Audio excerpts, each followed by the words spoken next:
تو آپ نے فرمایا کہ ٹھیک مرید ہو جاؤ، ان کو مرید کر دیا۔ تو اب اس مرید نے سوچا کہ جب میرے پیر یہاں نماز پڑھاتے ہیں، اس مسجد میں نماز ادا کرتے ہیں، تو ہمیں بھی آ کر کے اپنے پیر کی خدا میں نماز پڑھنی چاہیے۔ تو اب روزانہ وہ پیر کی مسجد میں آ کر کے وہ نماز ادا کرتے تھے، مگر عجیب و غریب واقعہ یہ ہے کہ وہ اچھا انسان تھا، نیا بیش قیمت جوتا پہنتا تھا، تو جب جوتا اتار کر کے مسجد میں جاتا، نماز پڑھ کے جب لوگ نکل جاتے، پھر وہ بعد میں نکلتا دیکھتا کہ جوتا غائب ہے، ان کا جوتا غائب۔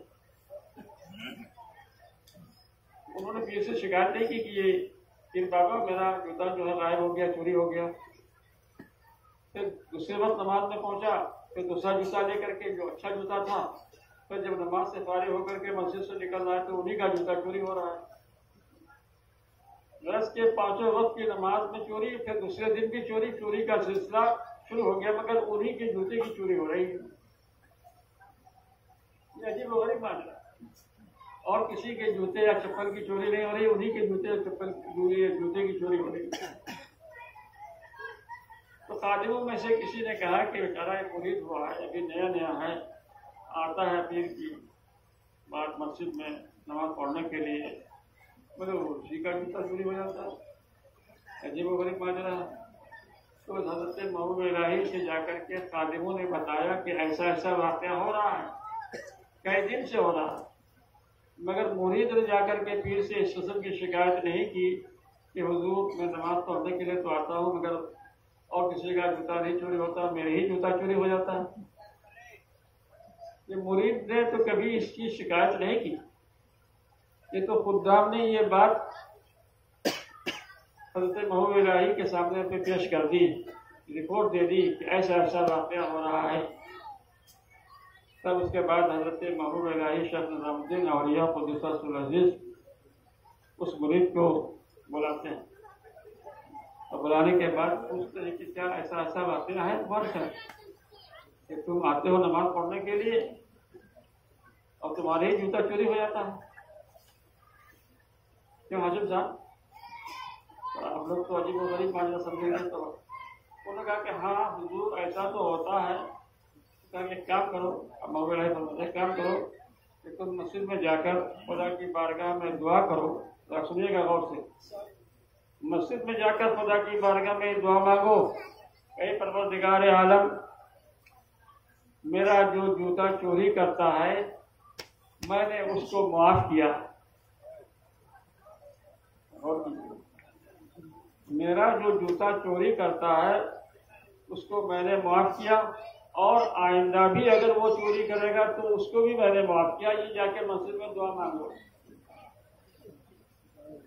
اگر آج کسی ایسے مرید کو کہا جائے کہ بھائی تم مرید جاؤ اس چوری کرنے والے چور کے بارے میں دعا کر دو کہ میں نے اس کو معاف کیا، تو وہ مرید کو بالکل غرہ کے دیکھے گا۔ لیکن صاحب ہم کو جو ہے نا جوتا تو دلوا لے رہے ہیں، اور جوتا چوری کرنے والے ہی کی جناب والا کے ہاتھ میں جناب والا معافی کی دعا ہم سے منگوا رہے ہیں۔ یہ مرید کیونکہ بہت ہی صادق تھا، سچا مرید تھا، جب شیخ کا حکم ہو گیا تو گیا مسجد میں اور اس نے دعا مانگی جیسا کہ شیخ نے بتایا تھا کہ اللہ میرے جوتے جو بھی چور چوری کرتے ہیں میں نے ان کو معاف کیا، اور آئندہ اگر وہ چور میرا جوتا چوری کرے گا تو اس کو بھی میں نے معاف کیا۔ حالانکہ یہ ہم آپ سے نہیں ہو سکتا، ایک تو چوری بھی کر رہا ہے اور پھر چور کے ہاتھ میں جناب معافی کے ہم جناب والا دعا مانگے، یہ ہو سکتا ہے؟ یہ آسان کام نہیں۔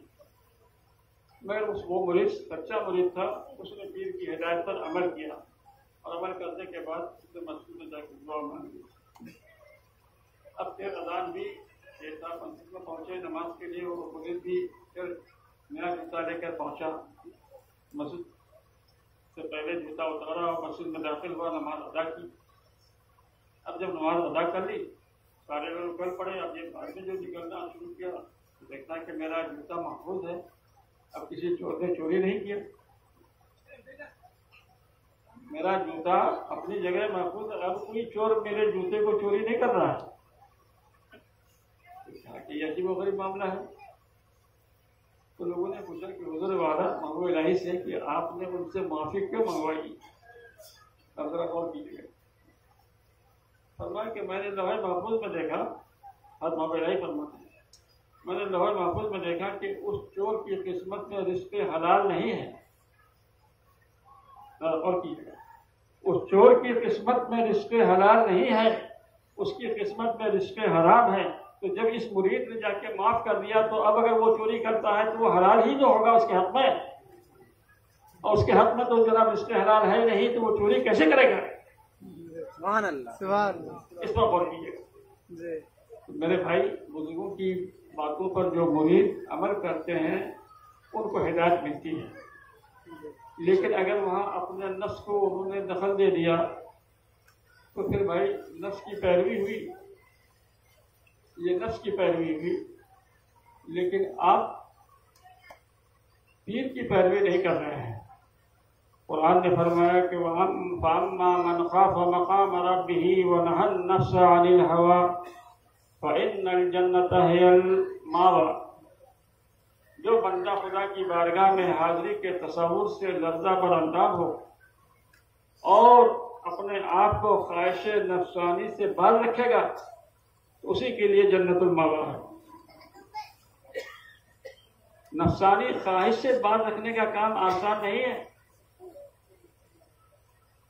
یہ بہت مشکل کام ہے، اسی کے لیے ریاضت ہے، مجاہدہ ہے، نفس کشی کرنا پڑتا ہے۔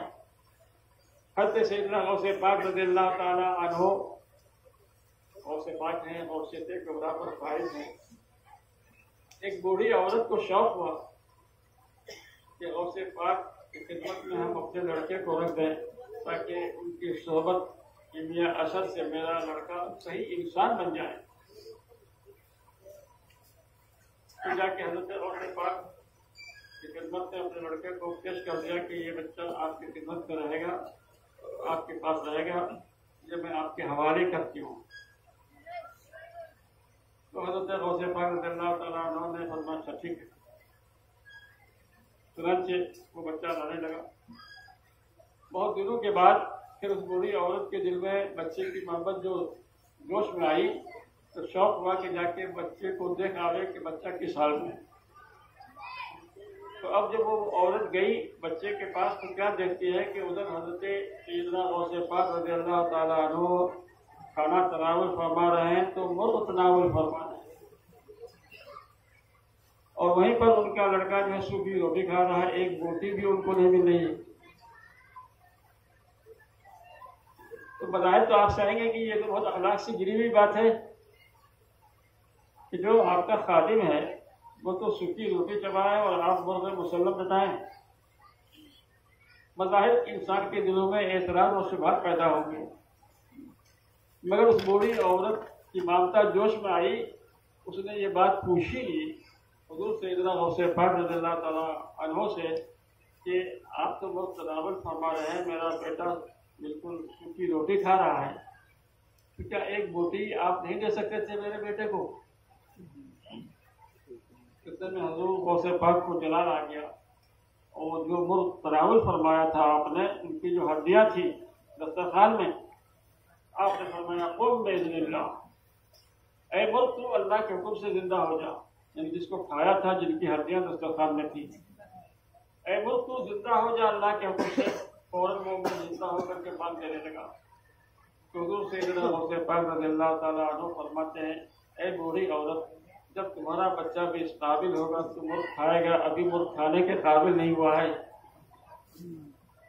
تو آج خانقاہ میں آپ لوگ جاتے ہیں تو بڑا عمدہ عمدہ کھانا کھانے کے چکر میں رہتے ہیں، اور وہیں پر جناب والا آپ لوگوں کی نظر پہنچتی ہے کہ جہاں عمدہ کھانا ملے، اور اگر سوکھی روٹی اور کہیں کا خشکا مل گیا تو آپ وہاں پر قناعت نہیں کرتے ہیں۔ یہ آداب خانقاہ کے خلاف ہے اور ایک مرید کے طریقے کے خلاف ہے کہ پیروں کے آستانے پہ جا کر اور وہ اس قسم کا جذبہ اور اس قسم کے خیالات اور اس قسم کا مزاج لے کر کے پہنچے، ایسی طبیعت لے کے پہنچے، جی نہیں، یہ آداب بتائے گئے ہیں۔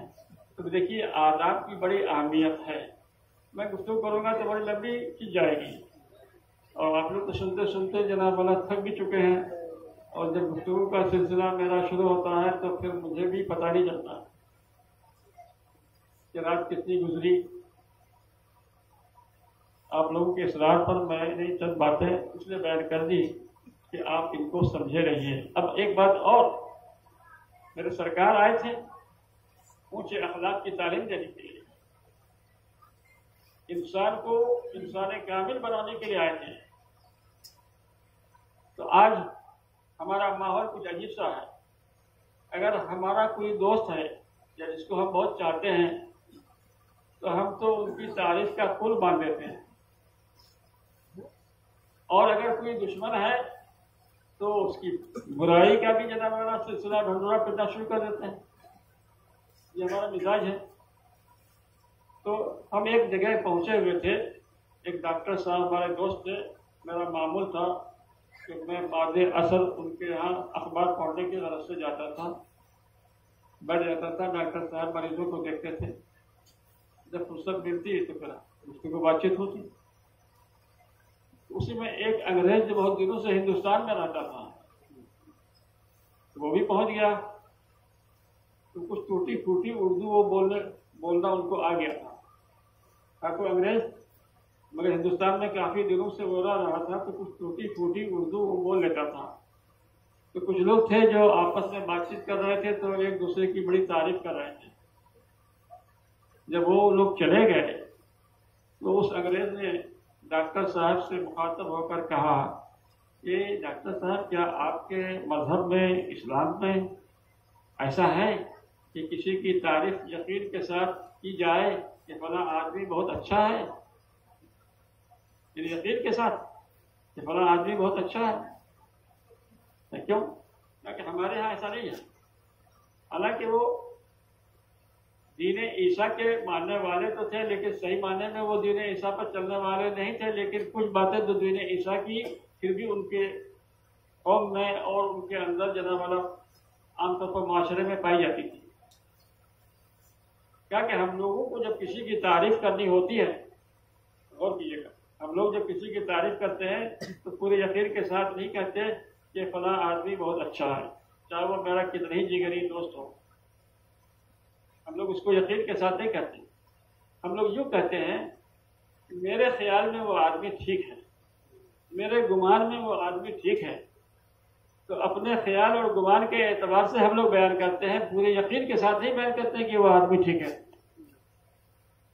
تو یہ بات مجھے اچھی لگی، مجھے اس انگریز کی یہ بات اچھی لگی. تو پھر میں کیونکہ حدیث پڑھاتا تھا اور میرا سبجیکٹ حدیثی کا تھا، تو اتفاق سے مشکات شریف دیکھ رہا تھا، اس میں وہ حدیث مل گئی مجھے کہ حضور سرور کائنات صلی اللہ تعالی علیہ وسلم کی مجلس میں کسی صحابی نے کسی صحابی کی زوردار تعریف کر دی تو سرکار دو عالم صلی اللہ علیہ وسلم غضب میں آئے، غضبناک ہوئے اور فرمایا برا ہو تیرا، تم نے اپنے بھائی کی گردن کاٹ ڈالی. اگر تم کو کسی کی تعریف کرنی ہی ہو اور تم کو مجبوری آ جائے، کسی کی تعریف کرنے کی مجبوری پیش آ جائے، تو تم یوں تعریف کرو کہ ان فلان احسب ان فلانا ہاکذا و ہاکذا، میرا گمان یہ ہے کہ فلاں آدمی ایسا ہے اور ایسا ہے. یہ بات مجھے حدیث رسول میں بھی مل گئی. تو گویا کہ اس انگریز کو جو تعلیم تھی حضرت عیسیٰ علیہ السلام کے مذہب کے کچھ اثرات باقی تھے اور وہ بات ہمارے نبی صلی اللہ علیہ وسلم کی تعلیم میں بھی پائی گئی. لیکن آج ہمارا یہ حال ہے کہ اب مقرر صاحب یہ اناؤنسر صاحب ہیں، جب وہ تعریف کرنا شروع کر دیتے ہیں تو لگتا یہ ہے کہ بس وہ پوری جذب کے ساتھ یقین کے ساتھ کہ فلاں ایسے ہیں تو فلاں ایسے ہیں تو فلاں ایسے ہیں. یہ نہیں کہتے وہ کہ میرے گمان میں وہ اچھے لگتے ہیں یا اچھے ہیں، یہ وہ پورے جذب کے ساتھ یقین کے ساتھ جناب والا وہ کہنا شروع کر دیتے ہیں. تو یہ رسول کائنات صلی اللہ علیہ وسلم کی تعلیم کے خلاف ہے. انہوں نے اخلاق کی تعلیم دی، سمجھایا کہ دیکھو کسی کی بھی تعریف کرنی ہو تو پورے یقین کے ساتھ مت کرنا، بلکہ یہ کہنا کہ میرے خیال میں، میرے گمان میں وہ آدمی ٹھیک ہے، مگر تم لوگ تو اس طریقے سے تعریف کرتے ہو کہ بالکل ٹھیک ہے، وہ 100% ٹھیک ہے۔ میرے بھائی 100% ٹھیک ہونے پر جو تم نے مہر لگائی تو یہ تمہارا طریقہ غیر اسلامی ہے، اس طریقے سے نہیں، بلکہ حضور سرور کائنات صلی اللہ تعالی وسلم نے یہ ہدایت دے کر امت کو، مگر آج ہمارا معاشرہ اس کے برعکس ہے، بالکل خلاف ہے، کہ جب ہم تعریف کرتے ہیں تو بالکل تعریف کے انتہا کر ڈالتے ہیں، اور جب برائی بیان کرتے ہیں تو وہاں بھی انتہا کر ڈالتے ہیں، حالانکہ ایسا نہیں ہونا چاہیے۔ درود پاک پڑھیے، اللہم صلی علی سیدنا مولانا محمد وعلی آلہ وصحبہ وبارک وسلم۔ رات تو بڑھتی جائے گی اور ہم کہاں تک بتائیں، لہٰذا اب حضور سرور کائنات صلی اللہ علیہ وسلم کی ولادت مبارکہ کا کچھ تذکرہ، کچھ ذکر ہو جائے۔ آپ صلی اللہ تعالی علیہ وسلم تشریف لائے، کب آئے؟ کہیں کہ ربیع الاول شریف کے 12ویں تاریخ کو۔ تو عام طور پر 12ویں کی شہرت ہے، لیکن اس میں بھی روایتیں مختلف ہیں۔ کسی نے کہا کہ 2 ربیع الاول کو، کسی نے کہا کہ 9 ربیع الاول کو، یہ اور عام طور پر کہا جاتا ہے کہ 12 ربیع الاول کو۔ تو حضور سرور کائنات صلی اللہ تعالی وسلم کی تشریف آوری تو ربیع الاول شریف میں تو ضرور ہوئی، لیکن 12 ربیع الاول کو یہ بالکل گارنٹی کے ساتھ نہیں ہے، اس میں بھی روایتیں مختلف ہیں۔ البتہ اتنی بات طے ہے کہ آپ دوشنبے کے دن پیدا ہوئے، اس میں کوئی اختلاف نہیں ہے، پیر کے دن پیدا ہوئے۔ دوشنبہ، اس کو ہم لوگ اپنی بولی میں سوموار بولتے ہیں، وہ دوشنبہ ہے یا پیر کا دن ہے۔ حضور سرور کائنات صلی اللہ تعالی علیہ وسلم کی ولادت دوشنبے کو ہوئی۔ اب حضور سرور کائنات صلی اللہ علیہ وسلم کی خدمت میں ایک صحابی عرض کرتے ہیں کہ یا رسول اللہ صلی اللہ علیہ وسلم، میں ہر دوشنبے کو روزہ رکھتا ہوں، یہ میرا عمل کیسا ہے؟ تو حضور نبی کریم صلی اللہ علیہ وسلم نے فرمایا کہ بہت بہتر ہے کہ اس دن اللہ نے تو مجھے پیدا کیا۔ یعنی یہ فرمانا اس بات کی دلیل ہے کہ چونکہ اس دن میں میری پیدائش ہوئی ہے اور اس دن تم روزہ رکھتے ہو، لہٰذا یہ روزہ تمہارے لیے بہت مبارک ہے۔ تو معلوم ہوا کہ ولادت کی نسبت کا خیال کرتے ہوئے کوئی نیک عمل کیا جائے تو حضور کو پسند ہے۔ وہ روزہ رکھتے تھے دوشنبے کو، تو حضور نے فرمایا کہ بہت اچھا ہے، مبارک ہے کہ اس دن تو اللہ تبارک و تعالیٰ نے مجھے پیدا فرمایا ہے۔ معلوم ہوا کہ حضور کی پیدائش کی یاد منانے میں کوئی قباحت نہیں ہے، بلکہ یہ سرکار دو عالم صلی اللہ علیہ وسلم سے ایک محبت کا مطلب ثمرہ ہے کہ اللہ تبارک و تعالیٰ میرے اعمال کو قبول فرما لے۔ جی، لیکن یہاں پر ایک اور بات بہت ہی توجہ طلب ہے، اس پر غور کرنے کی ضرورت ہے کہ جمعہ کا دن سب سے زیادہ فضیلت والا ہے کہ دوشنبے کا دن ہے؟ جمعہ کے دن حضرت سیدنا آدم علیہ السلام جو ابو البشر ہیں، اللہ نے ان کی تخلیق فرمائی۔ جمعہ کا دن، اس دن اللہ تعالیٰ نے ابو البشر کی تخلیق فرمائی، یعنی حضرت آدم علیہ السلام ابو البشر ہیں، ان کی تخلیق۔ اور دوشنبے کا دن خیر البشر کی تخلیق ہے۔ تو اب خیر البشر کی تخلیق جب ہے تو اب دوشنبہ زیادہ فضیلت والا ہے کہ جمعہ زیادہ فضیلت والا ہے؟ اس مسئلے کو حل کرنا ہے۔ دوشنبہ پیر کا دن زیادہ فضیلت والا ہے کہ جمعہ زیادہ فضیلت والا ہے؟ جمعہ تو حضرت آدم علیہ السلام کی نسبت کے تحت وہ افضل ہے، سید الایام ہے، دنوں کا سردار ہے۔ لیکن دوشنبہ خیر البشر کی ولادت ہے، تو اس دن کو جمعہ پر بھی فوقیت حاصل ہے کہ نہیں؟ بولیے صاحب، پیر کے دن کو جمعہ سے بھی زیادہ فضیلت حاصل ہوئی کہ نہیں ہوئی؟ مگر آپ سے کہا جائے گا کہ نہیں دوشنبے کا دن جو ہے افضل الایام ہے، تو آپ فوراً اعتراض کر بیٹھیں گے کہ نہیں، جمعہ جو ہے افضل الایام ہے، جمعہ سید الایام ہے، اور آپ دوشنبے کو افضل الایام کیوں کہہ رہے ہیں؟ تو اعلیٰ حضرت فاضل بریلوی نے اس گتھی کو سلجھایا، اس میں علماء کرام کا تو اختلاف ہے جی، علماء کرام کا اختلاف ہے، مگر ایک عشق کی منزل ہے۔ جو عاشق رسول ہوتے ہیں وہ رسول سے جس چیز کی نسبت ہو جاتی ہے اس کو بھی وہ اہمیت دے دیتے ہیں۔ سبحان اللہ۔ تو حضرت اعلیٰ حضرت فاضل بریلوی فرماتے کہ میرے نزدیک دوشنبہ جمعے سے بھی افضل ہے۔ سبحان اللہ۔ میرے نزدیک دوشنبے کا دن جمعے سے بھی زیادہ فضیلت والا ہے۔ چنانچہ شعر میں وہ فرماتے ہیں کہ دوشنبہ مصطفیٰ کا، شعر سنیے گا، دوشنبہ مصطفیٰ کا جمعہ آدم سے بہتر ہے۔ دوشنبہ مصطفیٰ کا جمعہ آدم صاحب جمعے کے دن پیدا ہوئے تھے، اس لیے کہ جمعہ آدم سے بہتر ہے۔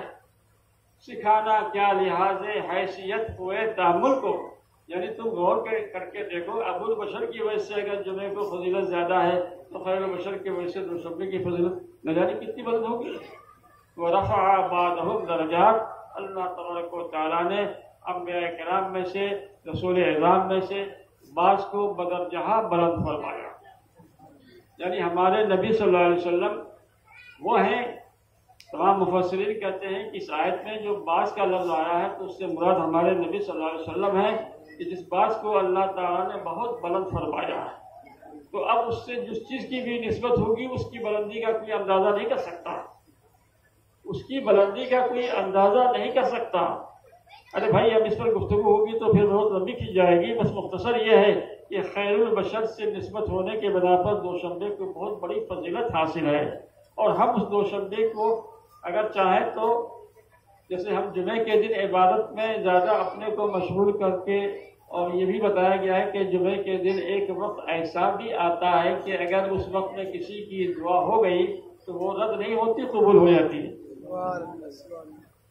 یہ تو جمعے کی فضیلت کا ہے کہ ایک وقت ایسا بھی جمعے کے دن میں ہے کہ اس وقت میں اگر کسی کی دعا شامل ہو گئی، یعنی اس وقت میں دعا ہو گئی تو وہ دعا کبھی رد نہیں ہوتی۔